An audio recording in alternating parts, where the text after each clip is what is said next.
Hey everybody, it's Tyler with Gaia Force Gaming, and I'm not sure when this is going to actually go up, as I don't know when I'm going to have the available bandwidth to post it. You guys know I have pretty slow internet, so I can't multitask while videos are uploading. But over this last weekend, I played in the Gyroshan event. I actually tried to play in both the Gyroshan and PPG event at the same time with two different decks. The PPG event, I had to scoop the first two rounds because it just didn't work out. But I did finish that event X3. You know, yeah, we did okay. That's for different video, different deck. In Gyroshan, I went X1. I got 5th place. That's, if any of you follow me for a long time, you know that is my Gyroshan curse. Lose one round, get 5th place. But I played what I might jump to the gun and say is the most powerful deck this format.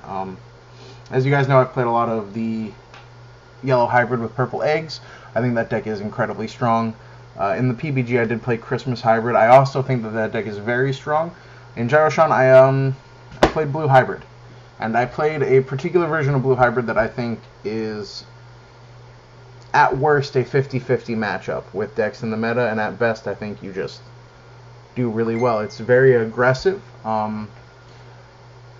If you are patient and play your cards right, I think you win most matchups. My loss was to a Jesmon player, who in game 1 I just had like a bad oversight and he took advantage of it.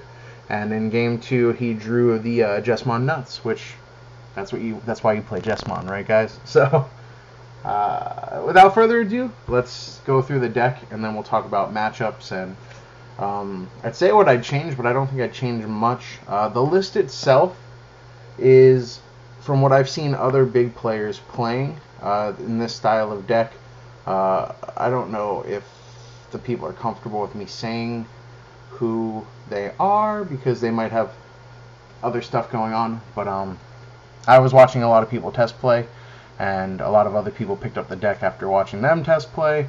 And we don't have exact lists, but this was pretty much what they ran. A very aggressive blue hybrid build.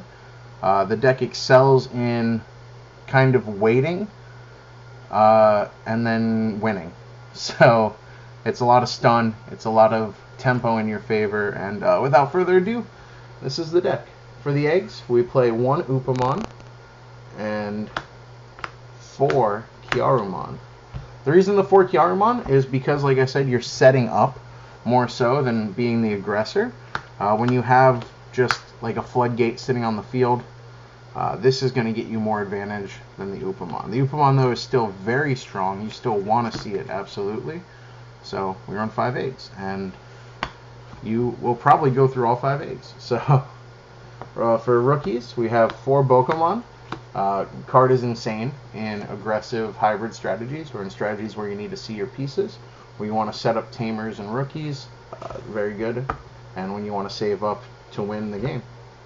We run 2 of the new Strabimon. The inheritable means nothing. It is simply just, if you do have to hard plate, you can grab a hybrid. We don't run Koji, we don't run Susanomon, so it's just, if you do happen to have to hard plate, you grab a hybrid. It's a hybrid itself to grab off other things, because we're just trying to put buddies on the field. The BT07 Strabi would not have been a good replacement, even though the inheritable on that one is very strong. We play 4 of the Great Legend Strabimons. Search top 3 for a hybrid and a tamer. It's an amazing card. Gets you usually 2 cards, honestly. At least 1, that's for sure. And then the rest of the rookies are maxed out floodgates. So 4 Madoki Beta, 4 Siaku. Let them sit on the board. It stops most. One of these 2 will definitely come up in most situations.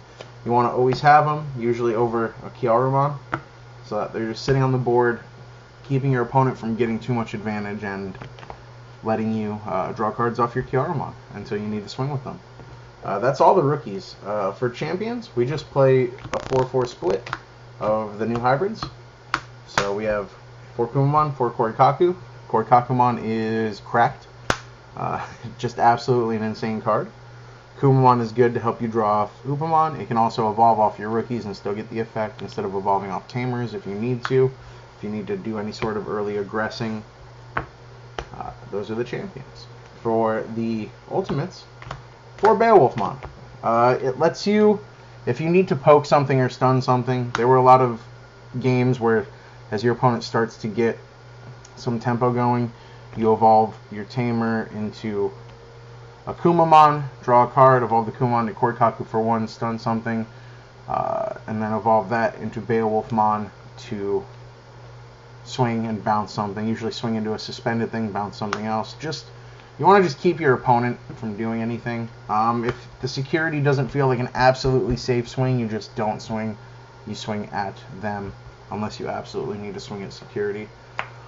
We ran 1 Mega. I think the secret's out on this because of Albert Leva topping with the list, because I'm pretty sure he's running card for card the same list as me. And it is a Zulongmon. A Zulongmon you just hold in your hand, and at one point in the game you just play him for free, or rather you play him for 5 and recycle the memory back, and then swing for 5 checks. It could win out of nowhere. It's a huge surprise factor. I think it's, for this deck, the best Mega you could play. Great card, all in all. For the options, played 1 Ice Wall. You gotta play it. We played 2 Howling Memory Boost, just to help with more stun, to help extend your plays when you need to. And, of course, 4 Hammer Spark. There's a lot of blue decks that aren't playing the Hammer Spark. Again, I don't blame them in certain blue decks, but in this very aggressive shell, I think Hammer Spark helps extend your plays enough and make your security just scary enough to get you back in the game. Tamer count. 3 Davis, Memory Tamer. It'll help you grab your Floodgates. It'll help you grab Stravimon. You grab whatever Digimon you want. 4 Sora Joe. This card gives you a lot of memory. It's really hard this format to play around Sora Joe. In previous formats, I think a lot of players would just very easily played around not having sources, but nowadays with you stripping and also just a lot of good cards needing to be played with no sources, it's such a powerhouse. We played 4 Tommy, the boy. I think everyone's going to get really annoyed with seeing this guy. In one of my Jesmon matchups, not the one I lost, but he actually swung and hit the Tommy, and I'm sorry, not the Jesmon matchup. In my Red Hybrid matchup, he hit the Tommy with his Warp Digivolved Ancient Greymon, and then that was the last check because all of his sources were gone.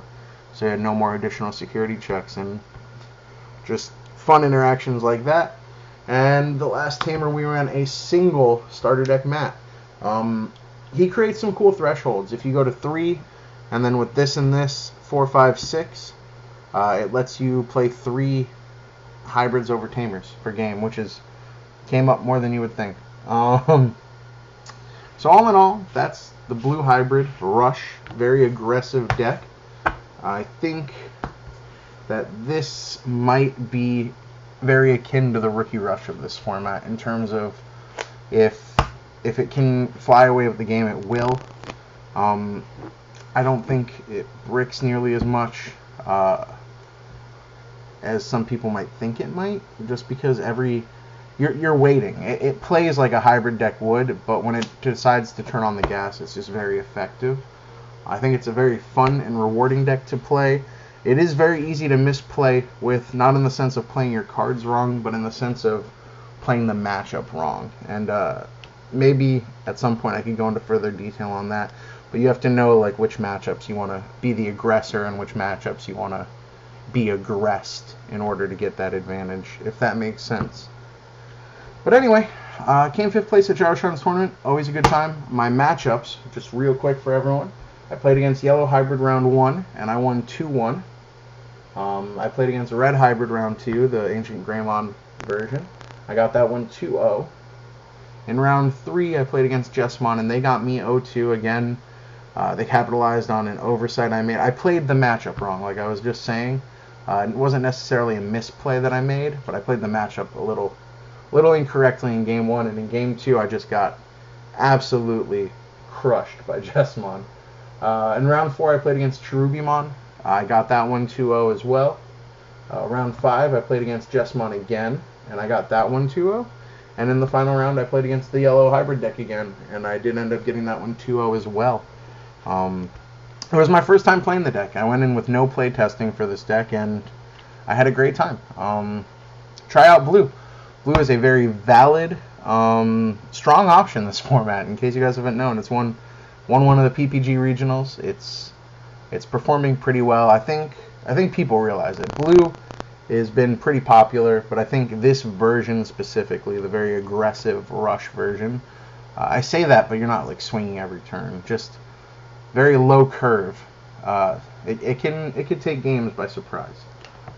So that's it. I mean, pop up in our Discord, guys. Play in our Monday night events. We've got lots of cool stuff. We got new dice. If you guys saw the last video, new playmat designs are about to get posted. If you check Twitter, you might be able to see some fun stuff. And we've got even more cool stuff coming. Just to give back to the community, I want to make some cool prizes to give out. If you come to Digivest and see me around, give me a holler. I'm going to have some of the new dice on me, these on Digifest. It's going to be next weekend already. Jeez. And I want to take pictures with people. I want to play games with people. I want to have a good time. So I'll see you guys there. If you have any questions, let me know. Like, comment, subscribe. Join the Discord. It's in the description.